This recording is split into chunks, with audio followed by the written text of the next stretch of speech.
Hola, mi gente. Welcome back to Jefa Talk. Today we have a special guest, and I can't wait for you guys to hear her story. So I'm going to go ahead and let her introduce herself. Hi, my name is Linda Garcia. I'm the founder of In Luz We Trust, an organization that is dedicated to educating people of color on the stock market and investing, and also dealing with your inner money wounds.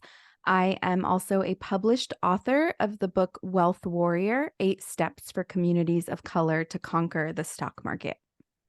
Now, I'm super excited to have you, Linda, because I have also seen your videos circulating a lot, and it has taught me a lot about money. But can we kind of get a glimpse of what growing up for you was like before you got into money? Yeah, so I am a child of immigrants, and my parents both worked multiple jobs to put food on the table. I mean, my mom at one point was working at a fabrica, the night shift. She was selling tacos. On another shift at that same fabrica, she was babysitting and she was also cleaning houses. So I always remember her just like always working multiple jobs, being really tired.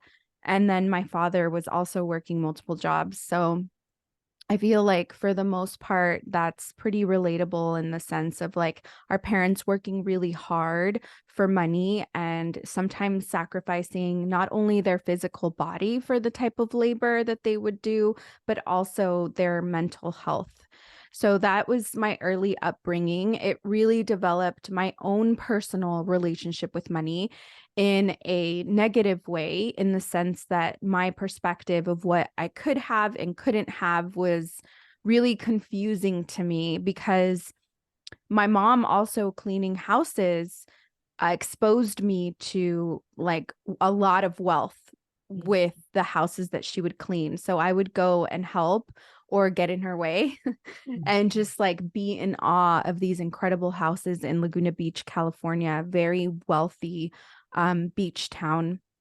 And so that also developed this desire for me to want to have money and to live that way. But I was on the other side of things, right? We would go there to clean these people's homes and serve them.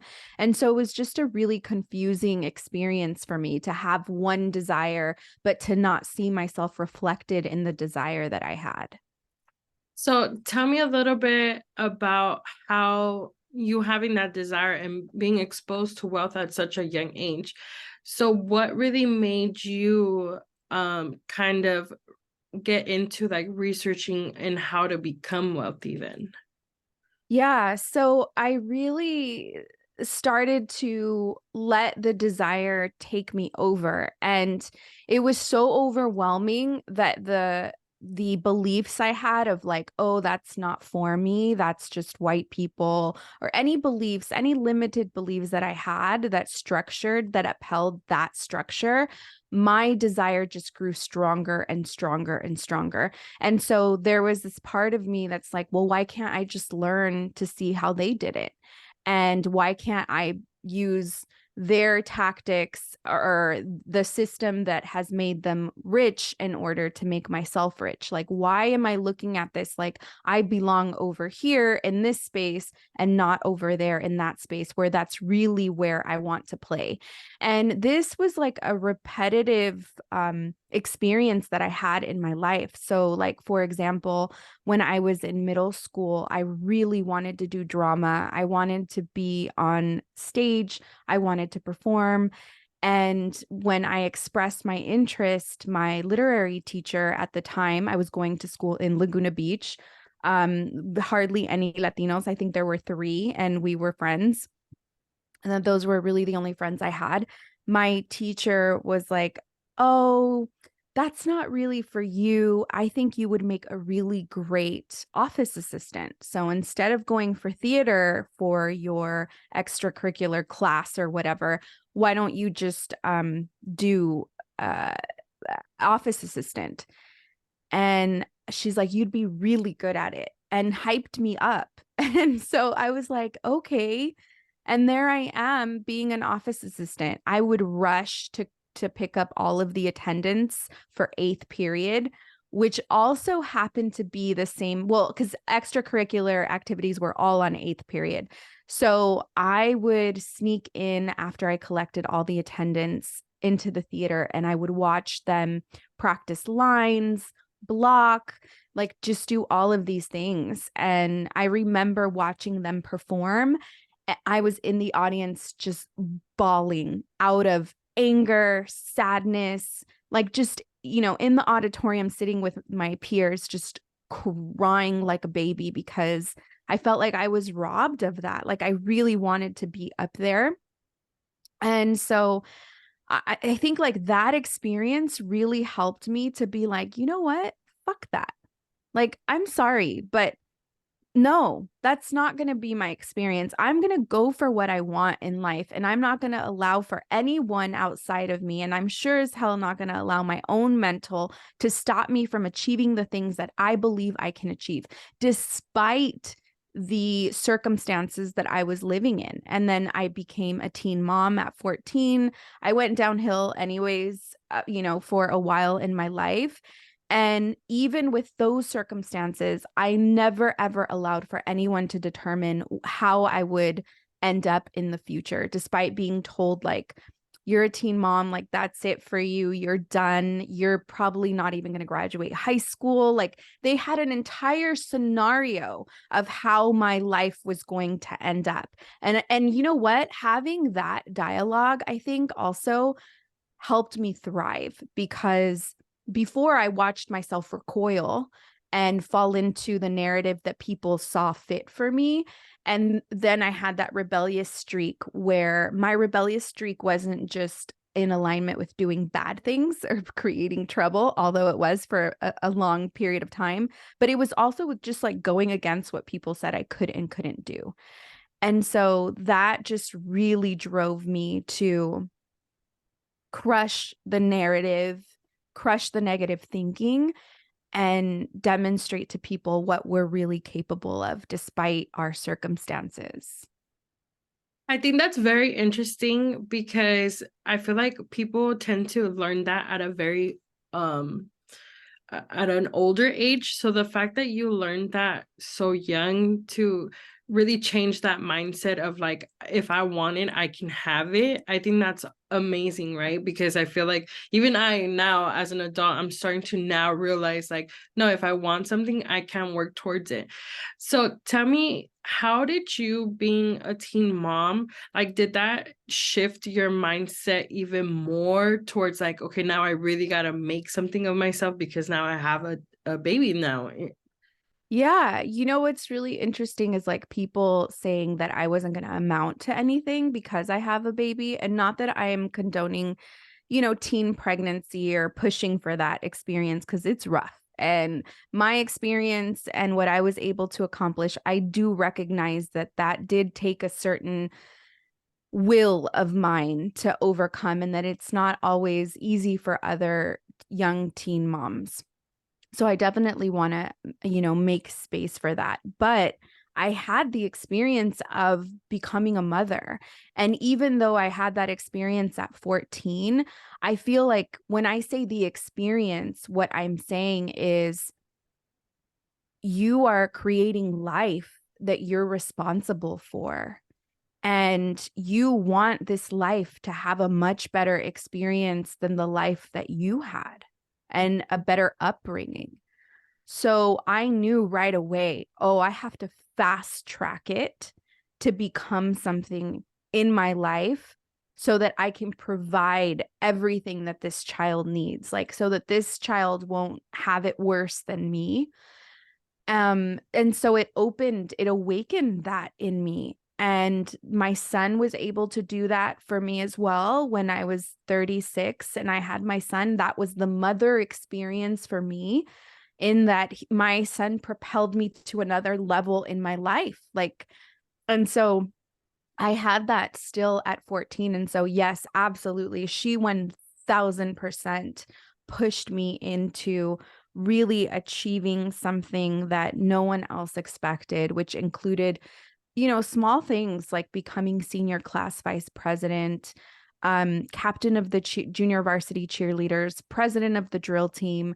I was also part of an organization in high school called DECA, where I was writing 30-page business plans.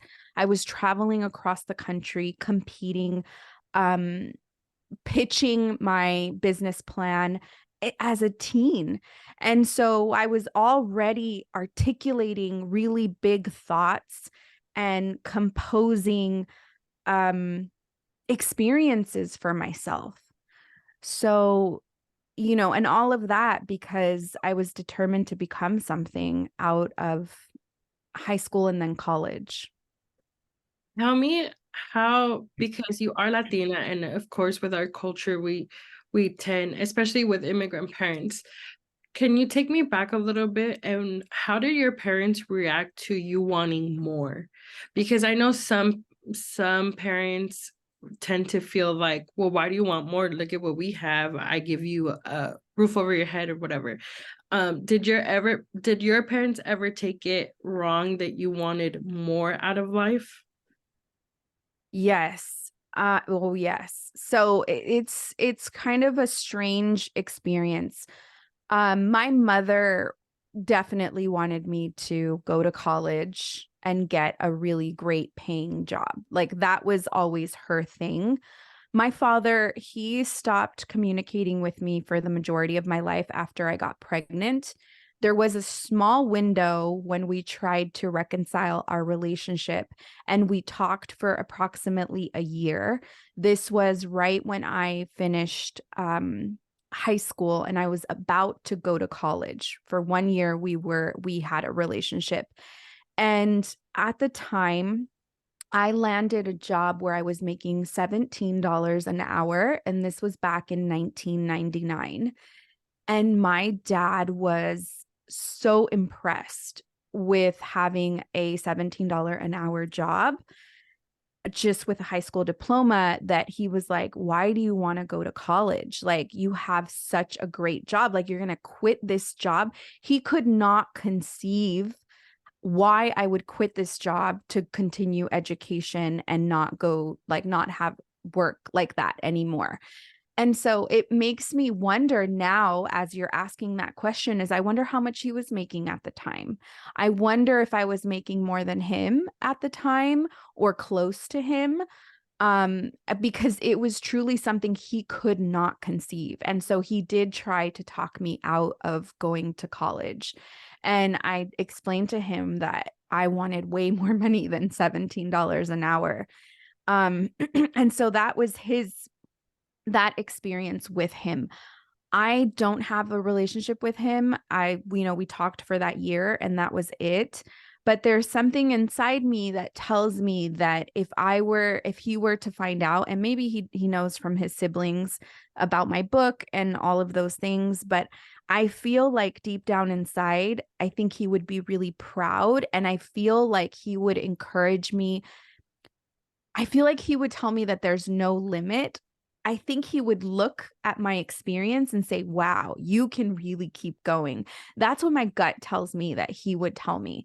Now, my mom, on the other hand, dislikes that I even have a book. She doesn't know that the book is out. She doesn't know what the book looks like. She has no idea that she could get in her car, drive 5 minutes from her house to a Barnes and Noble and walk in and see my name on a book. She has absolutely no clue.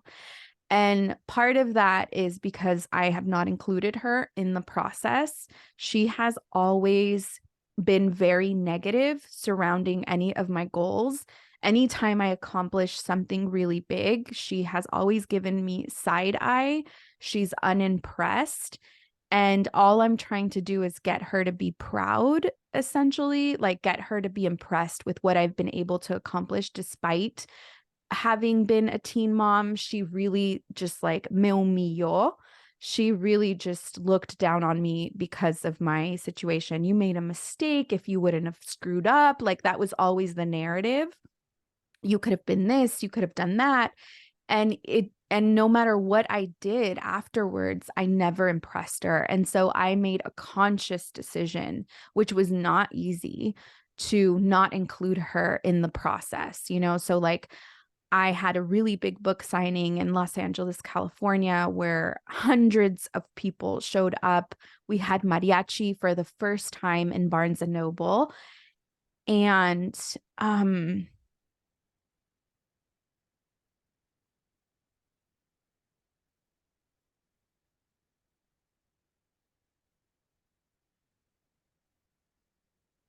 I had, you know, 3 cousins in the audience and my sister. No uncles or aunts or parents. And that's really hard because the journey to accomplish all of the incredible things. And I say that for myself because I've learned to be proud of myself. I've learned to pump myself up. I've learned to bring me my own flowers and not be dependent of other people bringing me flowers. The things that I have been able to accomplish without my parents, without the proper support, is something that is astonishing. And to not have elders there to celebrate the moment with me and to play witness, to be testimony of the work that universe, God, source has done in my life is sad.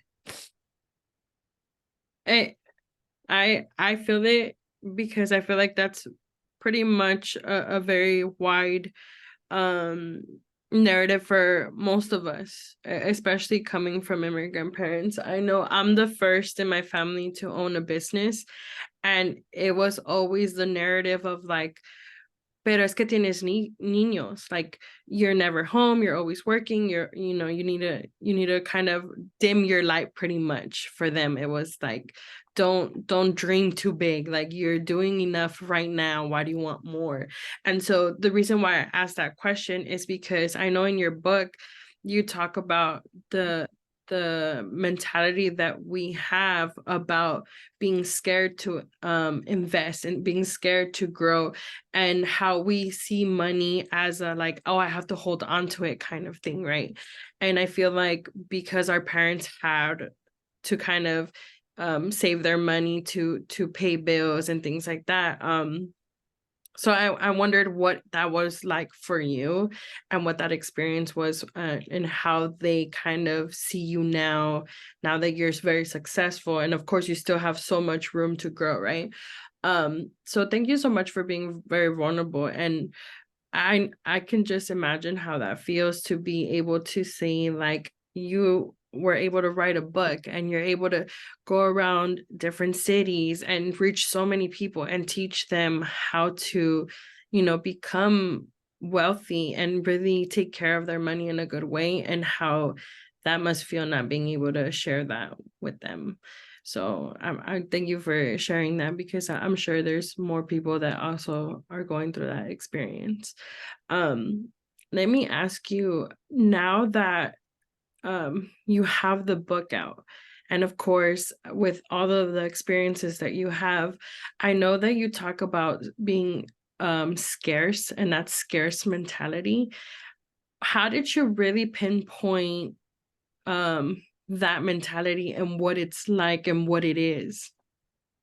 Yeah, so I think the first time that I was able to pinpoint it, it's very interesting because it might seem like a contradiction as I explain it. So I want to I want to start by saying this may feel like a contradiction, but I was able to dial it in deeper.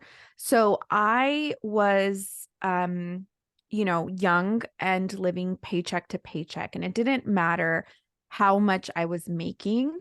I was continuously living paycheck to paycheck. I landed a job where I was making $60,000 a year, which was a really big deal. I think it was 67,000. It was a really big deal for me.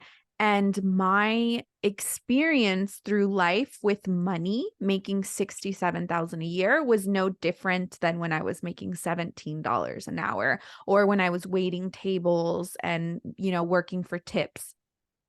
And so through that process, like I started to be like, there's something here that I'm not understanding about money. Like, why am I making 67,000 and still living paycheck to paycheck? And one of my uncles, which I talk about in the book, my cousin Juanita, her father, was like, I think that you have a shopping problem.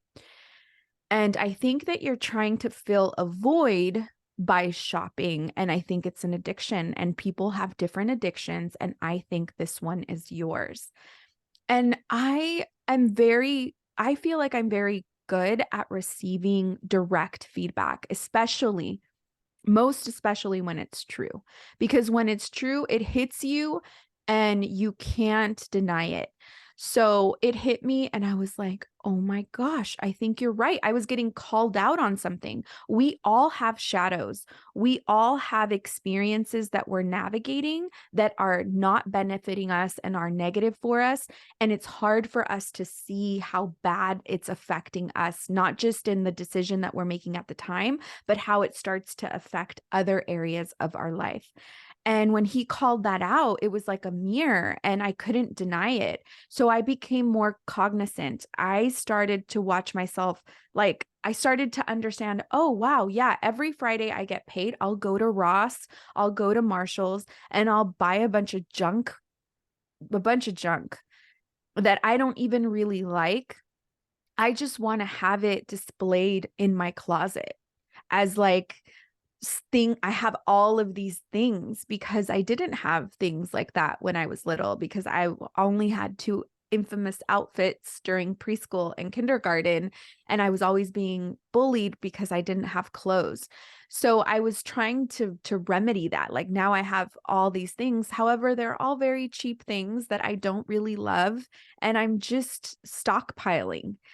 And so that was one experience that I had. And shortly after having that experience, this is during a time where I was really trying to understand myself spiritually. I was trying to get closer to God, source, universe. I was just trying to really find myself.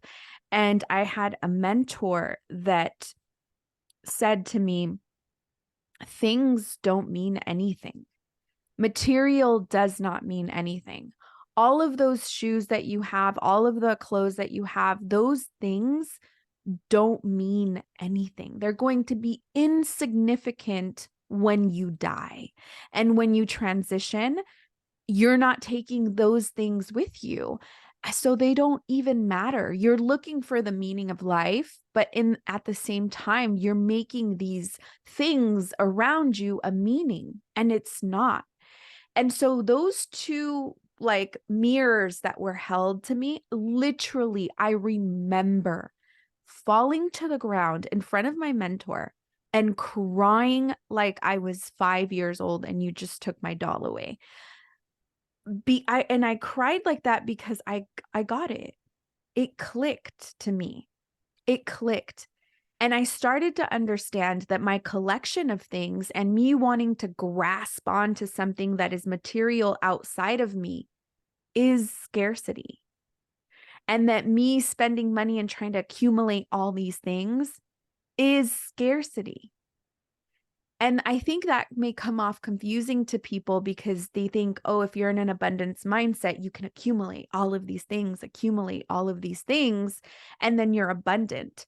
And that's not what abundance is. And that's not what wealth is.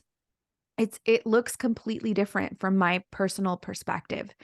And then I started to understand how I felt scarce in different areas of my life and how I wasn't valuing myself in ways that I wanted to value myself, even in buying cheap things, like really like looking for the cheapest shirt at Ross or the cheapest dress at Marshall's, whatever. Like even in that, I was starting to understand, I was starting to look at things a little different. Like, how about being deserving of something nice that is an investment piece? That is not something I dislike or I'm going to wear once and I don't like. That's something that can stay in my closet and I can actually value. And so that's kind of where the journey actually started. And then from there, I just really started to evaluate all of the decisions in my life and coming to the place where I understood that I was not obtaining the type of money that I wanted to obtain because I didn't value myself as a person. I wasn't valuing my worth. I wasn't valuing my experience. I was having the typical child of immigrant and immigrant experience where I'm just grateful to be here. Doesn't matter how much you pay me. I'll take whatever. Like I just want to work for this company. So I started to like reflect on that type of behavior for myself. That's very interesting on how you say that, because I feel like that's going to resonate a lot with a lot of people, because right now they were saying that, I'm like, that's me. I get paid and I'm like, okay, I'm going to go shopping. I'm going to go. And then I tend to come home and then I'm like, why did I buy that? Like, I don't need it. Yes, it's cute, whatever, blah, blah, blah. So I can see what you're saying. And right as you're speaking, I'm like, oh, that makes sense to me why I do that. So that's very interesting that you were able to really pinpoint why you were doing that. Now, let me ask you, for somebody that is battling that, how did you, when you were shopping or whenever you were going to spend money, what did you ask yourself before spending it or investing it to kind of help you make sure that you're not using it to like for scarcity mindset? Sure. So I started to change my perspective on my wardrobe. Completely shifted my perspective. And I'm the type of girl that I really like fashion. I love putting outfits together. I love self-expression in how I'm dressed. I feel like I get to tell a story if I wear my glasses, if I'm wearing silver, the color of my hair. I'm putting out a story and it's my creative story and I don't care what other people think. Like this is my opportunity to be creative. It makes me happy and I feel like that's true for so many of us, you know? And so I had to really be disciplined in looking at my closet in a completely different way, in that I needed to have something closer to a capsule collection in my wardrobe where I only purchased high quality pieces. And for me, a high quality piece to a rich person is not going to be a high quality piece. I mean, you know, in terms of my actual clothes, like I'm just not there yet. And I hope to be there one day. But right now, that's not what what I can afford. So right now I'm shopping for, not right now, but for a while now. I've been building my wardrobe to be very basic. My shoes being very basic, my wardrobe being very basic, but giving me the opportunity to style the same piece a million ways. And so I started to focus on having my self-expression on jewelry and outerwear. That's where I kind of get to have more fun and I can make something look trendy based on the outerwear pieces where my wardrobe is more high quality. And so the discipline of spending money on a much higher quality piece with the understanding that that piece is going to be in my wardrobe for years and years to come, and it's going to wear well and it's going to be fine in the wash. The structure is going to hold. That has really revolutionized the way I shop. I no longer look forward to shopping. I rarely shop. But I have so much fulfillment in my closet because I've been very intentional on the pieces that I've purchased. They're high quality and they'll always mix and match, and I can put numerous different looking outfits together. So that's kind of how I really started to change my mindset. It was very much about respecting myself, respecting my space, and respecting my closet, and not allowing for myself to accumulate junk for desire or pleasure. And that really changed. It's almost like I let go of something. The image that comes to mind is like sometimes I get like on a fast food kick. And then I'm like, oh my gosh, okay, I have to stop and I have to like start purchasing my meals and making really delicious food. I know how to cook really great, like putting something together that's high quality. So that's kind of the way I felt. Like I just moved the junk clothes out of my closet and really started focusing on high quality and having the experience of valuing myself through the process. Like a lot of people think that building wealth is about deprivation, and it's not about deprivation. It's about really leaning into the things that make you happy, and not buying into the things that don't make you happy, that you may just be buying them just out of habit or out of trying to fill some sort of a void. That's awesome that you share that with us, because I'm sure that's going to be a very helpful tip. And I know moving forward, whenever I start to shop now, I'm going to implicate that and really think, okay, start to invest your money in pieces that are going to last a long time. And it's funny because that's not the first time I've actually heard somebody say that. I have heard other stylists say, invest in good quality clothes that will last you a long time versus buying that raw shirt that's gonna be dainty and stuff later on. So that's very interesting to see. Let me ask you, kind of going back to your book, how was that process for you, and what made you kind of sit and say, you know what, I'm gonna just completely write a book and share all my knowledge with everybody? What moment was that like for you? Yeah. So I want to take it a little bit back. There was a book that I read in 2007, The Alchemist by Paulo Coelho. It's a very popular book. If your listeners have not read it yet, I highly recommend that you read it. That book, The Alchemist, you can read it. It's super short, easy to read. It's enchanting. It's pure magic. It has changed so many lives on earth. It's the most translated book ever. I'm currently reading it right now to my son. I've read it a multitude of times and I'm excited to share the experience with my son. So I read that book, and after I read that book, I made the decision. I was on a plane from Dallas headed to California. And after closing the book, I read it on the flight. I decided that I was not going to live in Texas anymore and that I was just going to completely do what I want to do, which is work in the film industry. And I decided that aside from wanting to work in the film industry and giving that a shot, that I would also write a book one day. And I believed in my heart that I knew without a doubt, oh, I'm writing a book because I can see the impact of books and how they can change your life. And I feel like I have a really important story to tell that will change lives. So I always carried that with me in my heart. I knew it was just a matter of time before I would write a book.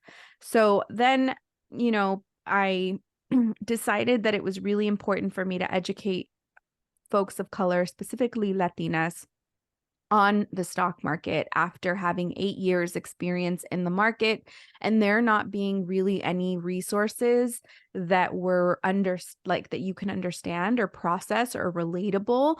And so I felt like there was a big gap missing. When white men educate about the stock market, they're starting from a certain place of education.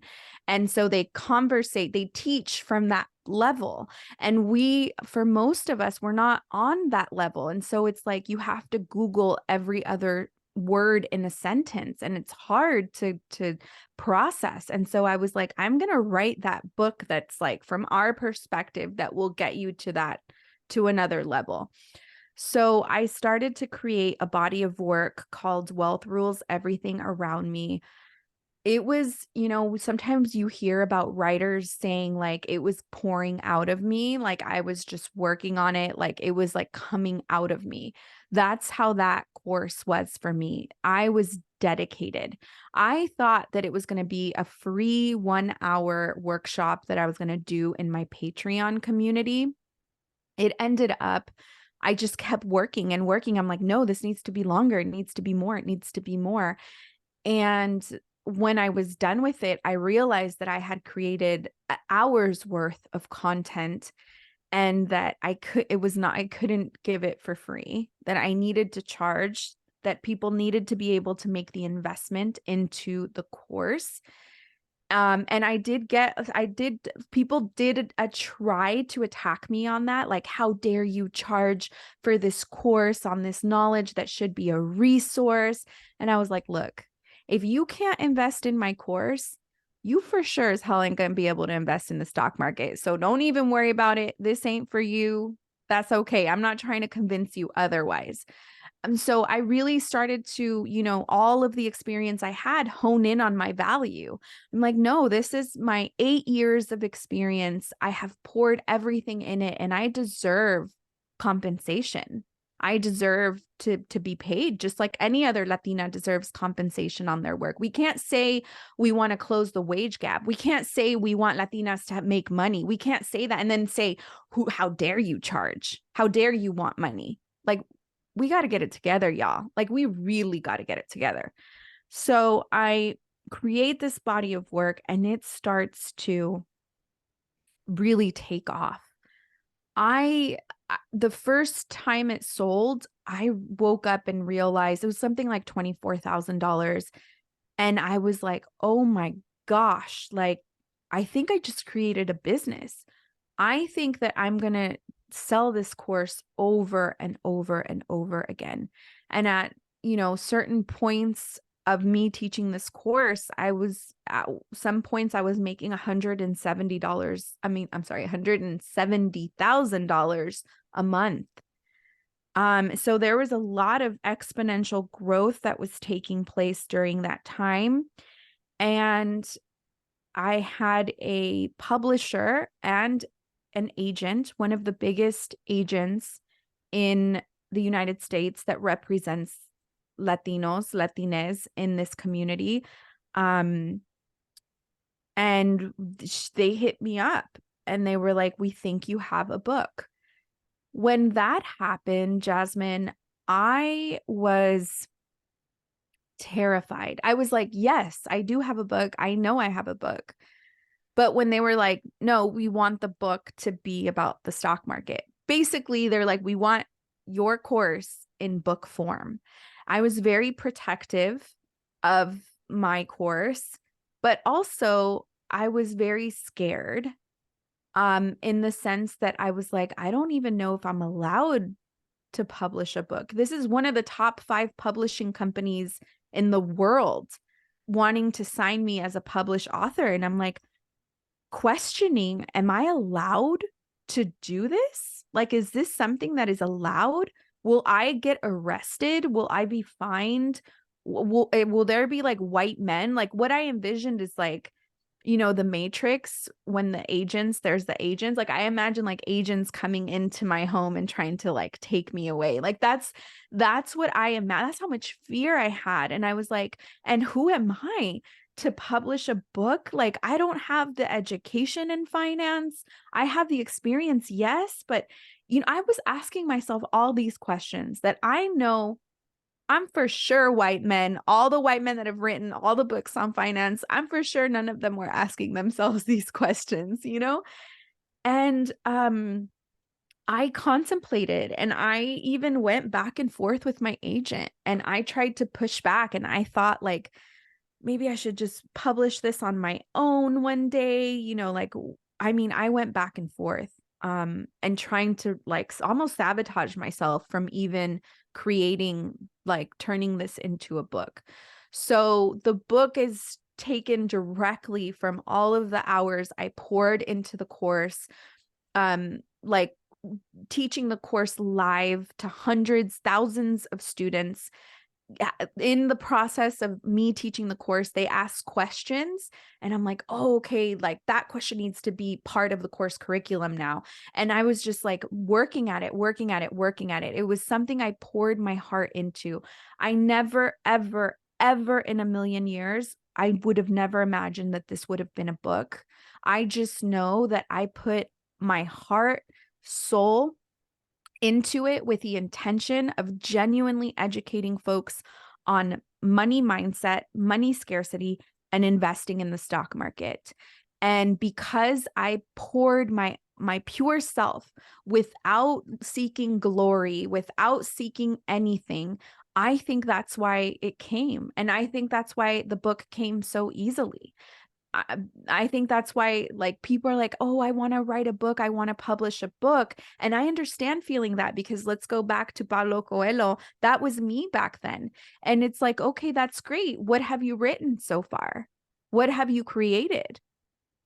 No, well, I haven't created anything. I want to get signed. Well, but what are you going to write about? Like, what you have to cultivate value. Anything you sell in this life, anything that is produced, it sells because it's valuable. We all have Netflix at home because we see the value in having Netflix at home. Remember when we had to go to Blockbuster? I don't know how old you are, but I had to go to Blockbuster. I freaking was late on my Blockbuster, returning my Blockbuster. One movie cost me like $200 at the end of the day.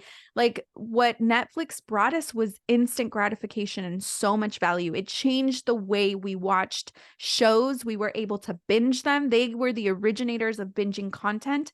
And so any idea that we have, it has to create value for your consumer. If you're focused on how much money you're going to make and how this is going to benefit you, you're not going to be successful. That's just not the way it works. You have to be focused on, what is my customer base need? How am I changing their lives? How am I making it better? How am I distracting them from what doesn't make them happy and bringing them a little slice of joy? How whatever that looks like. And so that's how the book took place. It was really a manifestation, and I think a reward, honestly, for all of the work that I had poured into something that I really believed in. And of course, I believe every day I talk about the stock market. I really believe that it's a viable tool that is important, that has the power to change our perspective on money. And if there are any, and I know this is like a podcast for Jefas, you should be investing in the stock market. This is coming from someone that went to business school. I went to business school, and if I was a professor, I would make my students invest in the stock market and go through the process of listening to earnings calls, because investing in the stock market is just the process of investing into the top 500 publicly traded companies that this life offers. And you get to listen to the top CEOs, CFOs, COOs on how they think, how they're running a company. That is free education. You don't even have to be an investor to listen to earnings calls. Those are free education. Those are free resources that we're not tapping into because we don't understand the concept. We don't understand the dialogue. It's like a foreign language. But we before the book and before the course, I feel like it was easy for us to say we don't have the resources to learn. I'm working my butt off every single day to produce news content on Instagram. My book is created. My course is offered quarterly. My next one is on November 4th and 5th. I have a podcast where I break down the economy and the stock market and why we need to pay attention. 8 to 20 minutes, that you can listen to. Like, I'm working really hard to provide all of these resources so that we can up level. We just got a Census Bureau report that says the future is going to be the majority of us. And I'm worried about that. I'm honestly, I'm legit worried, and I'll tell you why I'm worried about it. Because a lot of us lack belief in ourselves. We're not investing in ourselves in the way that we need to be investing in ourselves. We're not honoring our self-worth. We don't believe in our capabilities.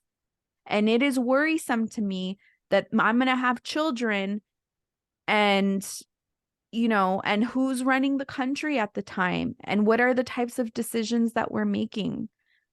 And so, that this is my contribution to my little corner of the internet in hopes to educate and be a model in demonstrating the articulation of a perspective, to develop a perspective and to use my mind to think, not to just read a headline and run with what the headline is saying, because the headlines aren't true. That's just, clickbait. And what's worse about so many people right now is that you're not even getting clickbaited, because you're just reading the headline and creating a narrative based on the freaking headline. You didn't even do the due diligence to understand what's actually trying to be communicated.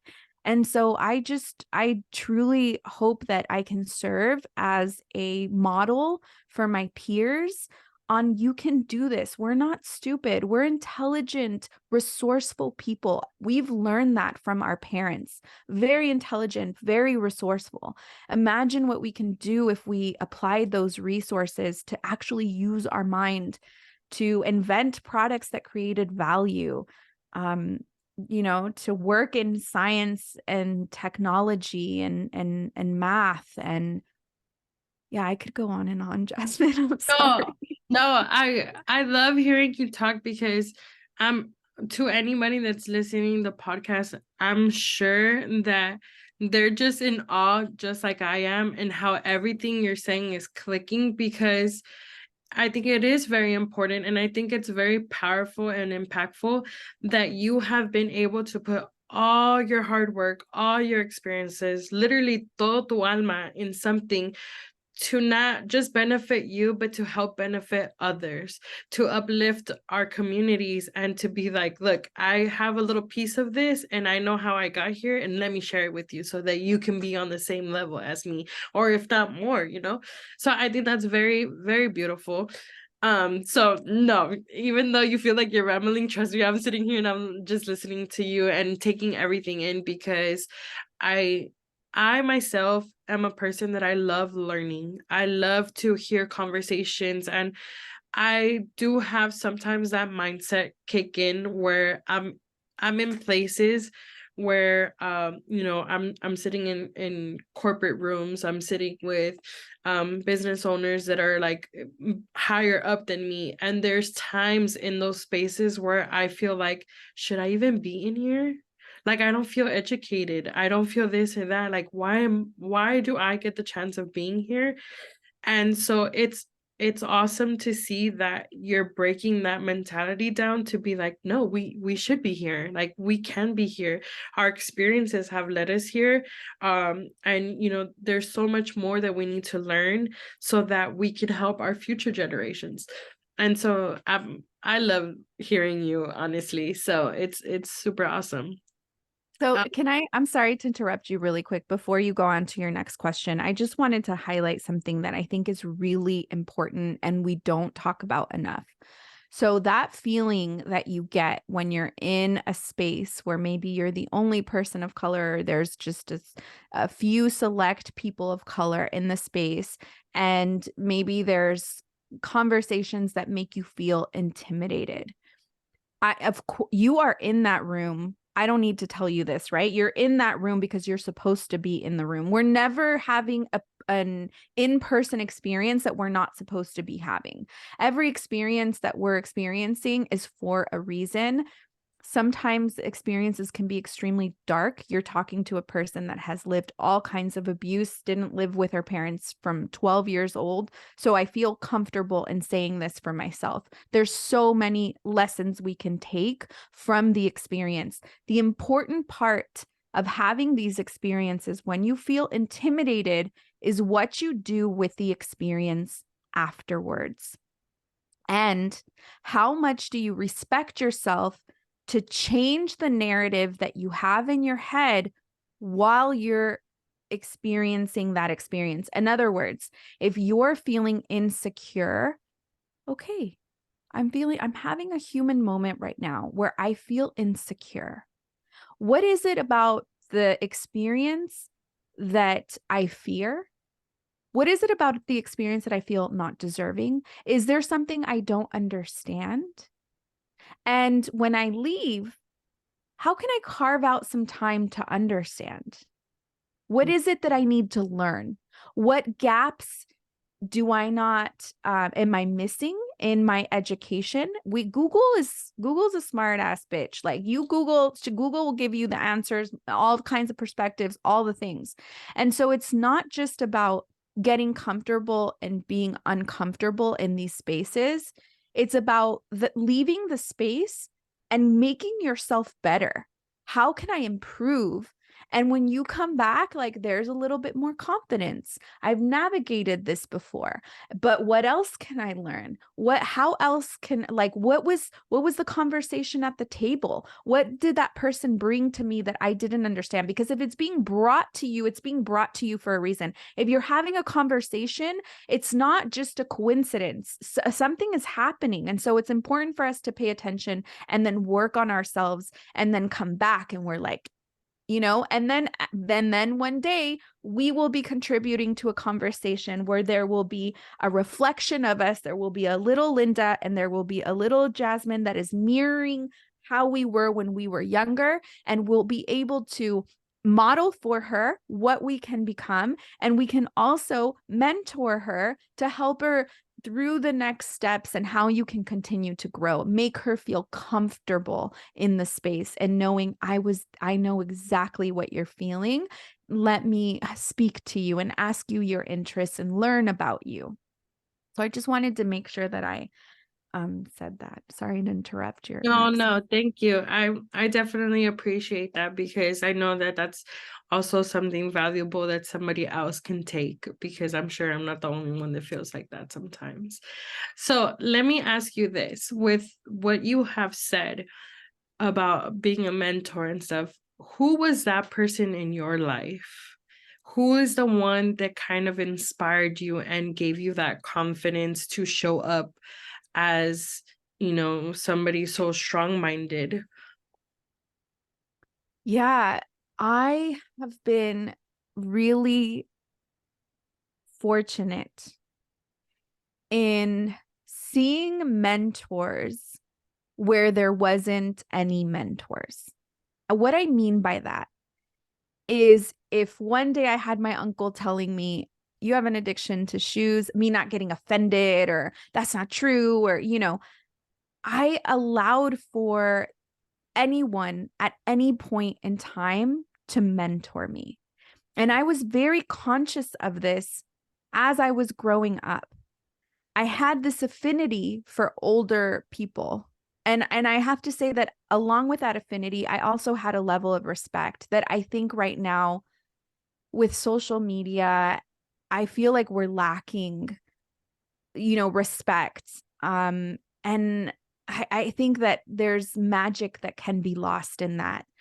I think that part of the reason why younger folks will listen to me when I talk has to do with how I've shown up in my attire. I believe that. I think that I come off younger. I'm still fun with my outfits and what I do. And so I think that's why I've been able to capture attention. But, I feel like we're losing a lot of magic with what older people can teach us in their experience. We feel they don't understand, they're outdated, things are different. And to be honest, when we're talking about matters of the soul and what we can learn, there's a lot that we can learn from elders. And so I really opened up my heart to allow for the universe to mentor me. And what that means to me is that at any point in time, a stranger that is at the gas station with me can be my mentor. And I think that because I've opened up my heart space for that, I have naturally gained folks in my life that have been willing to share things that I can learn from and corral around me and amplify me. And so there were specific people in my life, but I also want to acknowledge the strangers that had one fleeting conversation that really impacted me, because I feel like it's a collective energy. I feel like it's one energy that is protecting me and working through multiple people around me. And so I think it's really important for us to open ourselves up to the possibility that God can mentor, that source universe can mentor at any point in time, working through multiple people that you encounter on a daily basis. And so it's important for us to have a level of respect for those that we encounter. And yeah, I mean, if I can definitely highlight, a high school teacher that I lived with. She is in my acknowledgments on my book. She's someone that I always love to highlight because she's a teacher and not making a ton of money and impacting not just me, but multiple students at our school. I ended up living with her for an entire year. And I'm sorry, not an entire year, a summer. I always say a year, and it was just a summer, but it really felt like an entire year. And during that summer, it was really impactful. She gave me rules like, if you're going to live here, you have to read one book a week. If you're going to live here, you need to be in home for dinner time. And what that means is that you have to be home early enough to help us decide what's for dinner. We're going to go to the store, get the ingredients. They got the ingredients on a daily basis, which is now something that I practice a lot in my own cooking ritual of just like, what do I feel like eating today? And going to get those ingredients. And so we would cook together and we would set the table and light candles. And I wasn't old enough to drink, but they would always open a bottle of wine and we would eat this really delicious meal, sometimes outside on the deck. And then we would go around the table and we would talk about our day. And I was so impacted by not only the experience of having discipline and having to read a book a day, but also by the meal and the magic that takes place when eating. I feel like for a lot of us, we have magical experiences like carne asada and pachangas and all of that. But there was something about the way everything was so intentional that I never got to experience in my own home, that I loved. There was like so much respect at the table, respect for the food, respect to yourself, respect to how the person's day was, the care and love that went into asking someone, how was your day today? I never received that. And so they really impacted me. And honestly, from this book, genuinely, one of my biggest, most proudest moments, aside from having a mariachi at Barnes and Noble, is that my book now sits on their bookshelf where I would have to go and pick out a book every week. Like, to freaking have my book on their bookshelf is like, you can't make it up. It tells you about the magic of life and how quick things can change. And it talks about the power of our capabilities despite our circumstances. We're just incredible. We are life is absolutely amazing. And this is coming from someone that went through some shit. Life is just, it's a game. And sometimes I lose and sometimes I win and sometimes I'm confused. And sometimes I'm hella fucking smart. That's I'm tearing up with you, girl, because that was so beautiful. And I think that we don't realize that little things like that will make such a big impression in our lives. And I'm sure that just that summer alone was such a big impact, and I'm sure it helped shape you in some way into the woman you are now. And I'm sure all those experiences that you had with them taught you a lot. And so I guess my next question will be, that summer that you spent with them, that you've learned things that you didn't have or didn't experience as a teenager or as a little kid, did you now take that and implicate it into your children's lives that you have with them? Oh yeah. As soon as when we bought our house, the biggest goal was like, we have to work on the backyard. and create a magical space where we can dine and have and replicate these experiences. I mean, even before that, we were doing that in the house that we rented in Los Angeles. And even when we moved into an apartment here in Dallas, Texas, we had a small patio, and I would recreate that. I do it during the holidays so that I can offer this experience to my extended family, being very intentional with a table setting. They completely influenced my life. One of my really close friends, Marisela, they influenced hers as well. So the way we host and the way we cook and the way we open space is because she modeled that for us. And it is one of the richest pleasures in life. It is one of the most incredible experiences, and it can happen with, an olla de frijoles, una salsa, un queso fresco y tortillas de maíz. Like, it can happen with whatever. It doesn't require a lot of money, it just requires your intention. So yes, this is absolutely something that she influenced, and we try to like extend that to others when they come into our home. And it's great. Let me ask you this. Because she was a very impactful person, what is one thing that you would want her to know that she did for you?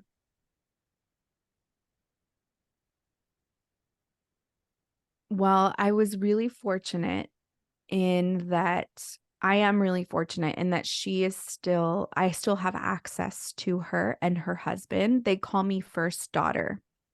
They didn't have children. They actually conceived. They got pregnant while I was living with them. So I'm first daughter.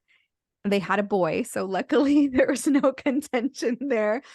And I was able to really tell them both in person at a small gathering that we had to celebrate the book. But I think to share that publicly is what I really want her to know is that her intention and her love and her desire for others to live a experience that is rooted in abundance. She's the reason why I wrote 30-page business plans and traveled across the United States. I lived with her. She really pushed me to do public speaking and just do some really incredible things. It was her.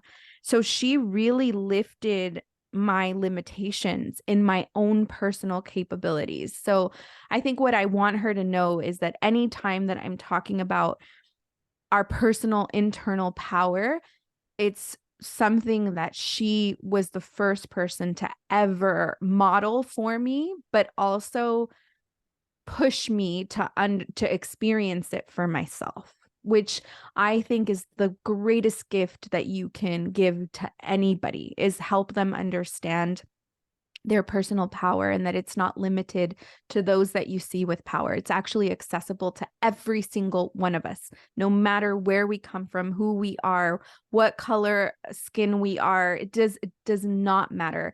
Nobody can take away our breath. Nobody can take away our heartbeat. Nobody can take away our brain. I love that. That's so beautiful, Linda.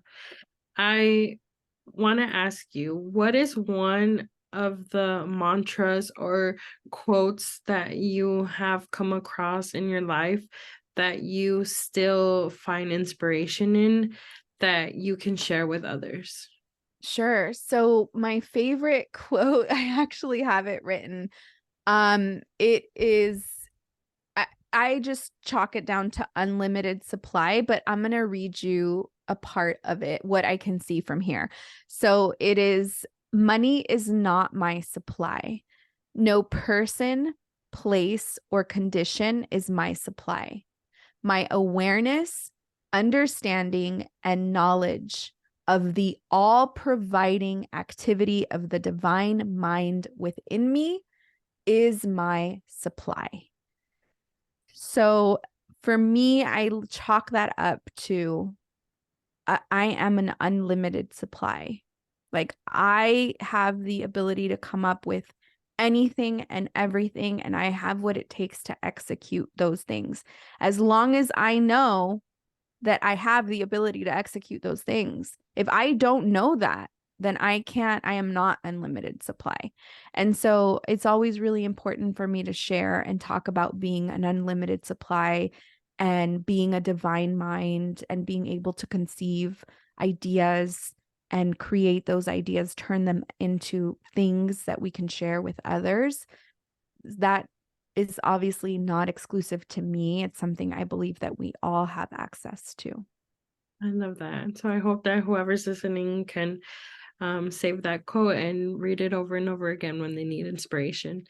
Linda, can you tell me a little bit about what you would want your kids to take from you and in the experiences that you have had in life?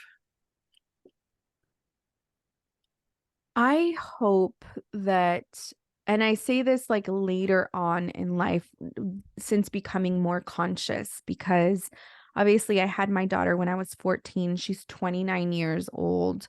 And so I hope that as she's watched me grow and mature, she's gravitating towards the conscious part of me and not the younger part of me that was like hella freaking lost as a teenager.